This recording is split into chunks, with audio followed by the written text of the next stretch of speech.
नांदेड अण्णासाहेब पाटील आर्थिक विकास महामंडळाचे अध्यक्ष नरेंद्र पाटील हे आज नांदेड दौऱ्यावरती आले असता त्यांनी पत्रकारांशी संवाद साधला।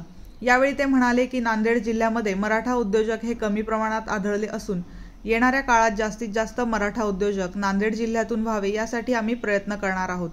तसेच राष्ट्रीयकृत बँक योजनेची अंमलबजावणी प्रामुख्याने करत नसून यासाठी देखील महाराष्ट्र राज्याचे मुख्यमंत्री देवेंद्र फडणवीस यांच्या अध्यक्षतेखाली आम्ही लवकरच बैठक लावू व यावरती निर्णय घेण्यासाठी राष्ट्रीयकृत बँकांना भाग पाडू असे देखील ते यावेळी म्हणाले। नांदेड जिल्ह्याच्या प्रवास दौऱ्याच्या दरम्यान आज नांदेड जिल्ह्याचा अण्णासाहेब पाटील आर्थिक विकास महामंडळाचा एक कर्मचाऱ्यांच्या बरोबर आढावा बैठक घेतली असताना या 16 तालुक्यामध्ये या जिल्ह्यामध्ये महामंडळाच्या लाभार्थ्यांची परिस्थिती फारच गंभीर आहे।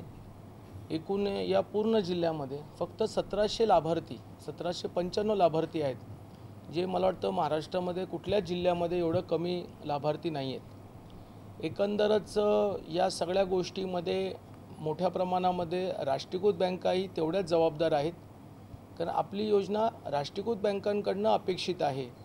परंतु काही महिन्यापूर्वी कलेक्टरांची बैठक घेतली होती।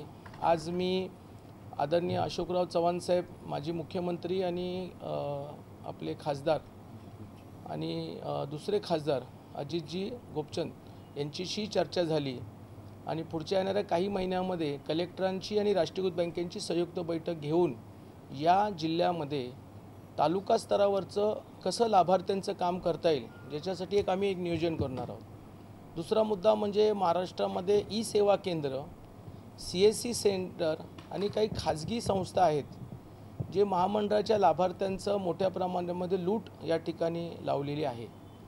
महामंडळाचं प्रमाणपत्र काढण्यासाठी कमीत कमी 10,000 रुपये त्या ठिकाणी घेतले जातात।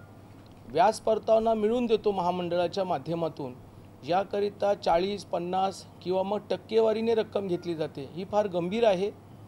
हे ई सेवा केंद्राचं आणि CSC सेंटरचं ह्याचं जे नियंत्रण आहे हे जिल्हा कलेक्टर साहेबांच्या आधिपत्याखाली येतं आणि म्हणून राज्याचे मुख्यमंत्री देवेंद्र फडणवीस साहेबांनाही मी विनंती केली की आपल्या माध्यमातून या सर्व कलेक्टरांना सूचना व्हाव्यात की ज्या ई सेवा केंद्रामधून लाभार्थ्यांची लूट चाललेली आहे अशा ज्या तक्रारी आल्यात किंवा त्यांना सूचना कराव्यात की जर लाभार्थ्यांकडनं तुम्ही गैरसमज करून दिशाभूल करून जर पैसे जर घेतले आणि जर तक्रारी आल्यात तर नक्कीच त्यांचं लायसन्स रद्द करण्यात येईल।